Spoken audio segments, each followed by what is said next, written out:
Why do we love the Premier League? It's the best league in the world. Anyone can beat anyone right the way from top to bottom, and every team, it's jam-packed with talent in all areas of the pitch.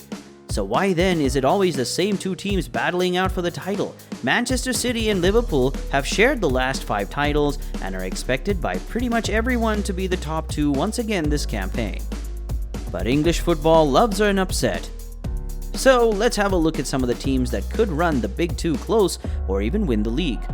First up, Tottenham Hotspur. The 2021-22 campaign was a season of 2 halves for Spurs. They looked to be a team on a downward spiral, a shadow of the side that made it to the 2019 Champions League final. Harry Kane leaving for Man City, then not, then Nuno Espirito Santo coming in as manager, then being sacked in November, was causing disruption to a team that were Champions League's finalists just 2 years ago. The turning point arrived in the form of the new manager Antonio Conte. The Italian got Kane firing again and bought in Dejan Kulusevski on an 18-month loan from Juventus. The Swede added a third element to the world-class Kane-Son partnership, grabbing 5 goals and 8 assists as Spurs pipped rivals Arsenal to 4th in the table. Both the team and the manager seem to have what it takes to continue that upward trajectory into the new season. Champions League football has been a great incentive for the bulk of the squad to stay put. While they have strengthened in the centre-back position over the summer, bringing in Christian Romero and Clement Lenglet on season-long loans, while Richarlison and Ivan Perisic add experience to the already impressive front line. Yves Bissouma, at £25 million from Brighton, is seen by many as a steal. The Malian is a great all-round midfielder who can offer plenty of options for Conte's side. Going from 8th to 4th in 7 months is one thing, but going from 4th to 1st in a year is a big ask, especially with Champions League football added in. But one man who won't be fazed by that is Conte, who won the Premier League title with Chelsea in 2017, a year after the Blues had finished 10th. Tottenham also were unbeaten against the 2 top last season, doing the double-over champions City, so we'll have absolutely no reason to fear them. They have at least begun the season as they mean to go on, starting with a 4-1 win over Southampton before grabbing a 2-2 draw at Stamford Bridge in the dying seconds. We'll be staying in North London for the next team on our list, Mikel Arteta's Arsenal. A team that has had its ups and downs over recent years, Arsenal couldn't quite get over the Champions League line last season, suffering a crushing 3-0 defeat to Spurs in May. After an awful start, the Gunners played some of their most exciting football in years, with youngsters Bukayo Saka, Martin Odegaard, and Gabriel Martinelli providing the starring roles. All that was lacking was a little consistency.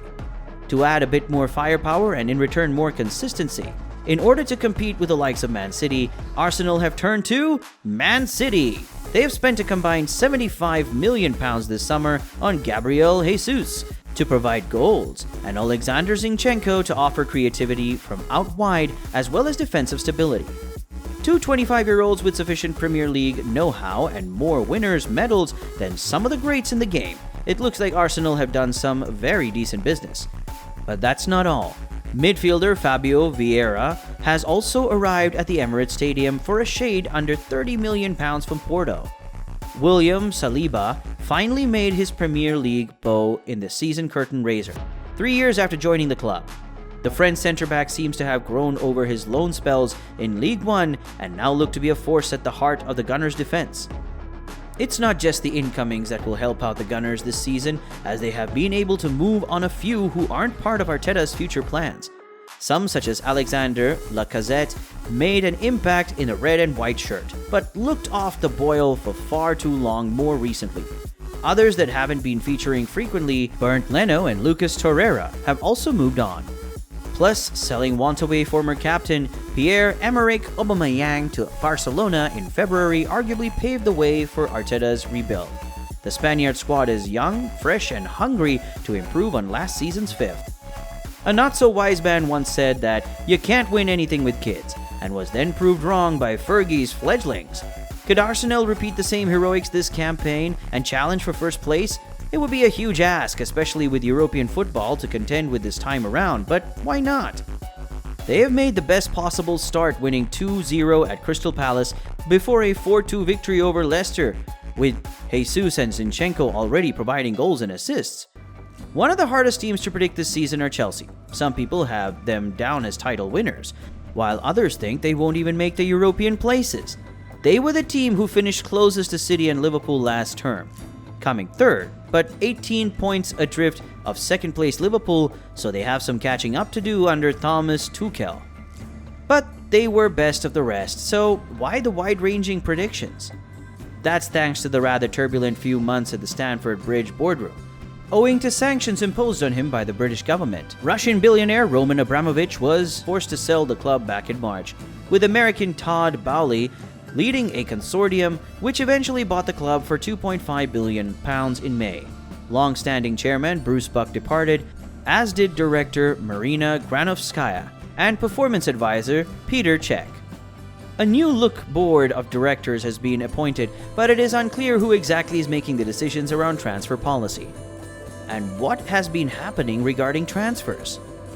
Timo Werner has gone back to RB Leipzig for £18 million. Antonio Rudiger and Andreas Christensen have left for Real Madrid and Barcelona respectively for free. And Romelu Lukaku has been offloaded back to Inter. Despite that, there is still some deadwood that Tuchel would probably rather be rid of. He hasn't yet found a new home for Kepa Arrizabalaga or Michy Batshuayi. To replace Werner, Lukaku and Batshuayi, who is still there, but he doesn't have a squad number. Chelsea have also raided Manchester City, bringing in Raheem Sterling for £47.5 million. And that's it. The Englishman often divides opinion, but it's fair to say he alone probably isn't enough to fire Chelsea to the Premier League crown. He is one of the number of wide men within the squad, but it leaves Kai Havertz as the only experienced head to take up the central striker role. The only out-and-out center forward there at the moment is Armando Broja, who spent last season at Southampton. Defensively, Chelsea has bought in a bit more cover. Kalidou Koulibaly arrived from Napoli for £33 million, and they beat Premier League rivals for Marc Cucurella's signature, costing £56 million from Brighton. Another £20 million went to Aston Villa for 18-year-old Carney Chukwuemeka. He goes into an already packed central midfield, which includes Conor Gallagher, returning from a successful loan at Crystal Palace, which earned him an England call-up. With such big investments, eyebrows have been raised not only about who is making the decisions, but are the free-spending new owners so desperate to make an impact that they're acting too rashly? Chelsea's start has neither been bad nor overly impressive. They began with a 1-0 away win at Everton before the 2-2 draw at the Bridge against Spurs. All 3 goals have come from defenders and defensive midfielders, and while it's early days, could the lack of attacking options already be causing issues? But Thomas Tuchel is a manager capable of getting the best out of what he has to work with. After all, he took a struggling side to Champions League glory in a matter of months.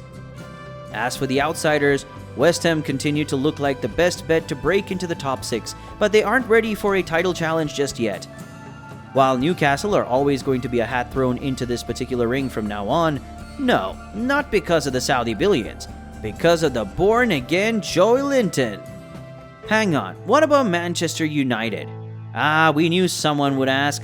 Well, new manager Erik ten Hag could be the man to finally restore the halcyon days of Sir Alex Ferguson to Manchester United. But he has quite a task on his hands, and a title this season is already looking impossible. 2 defeats from 2, including an embarrassing 4-0 at Brentford, sees them at the bottom of the early table. Cristiano Ronaldo wants out, but no one wants him. Regulars Bruno Fernandes and David De Gea are underperforming.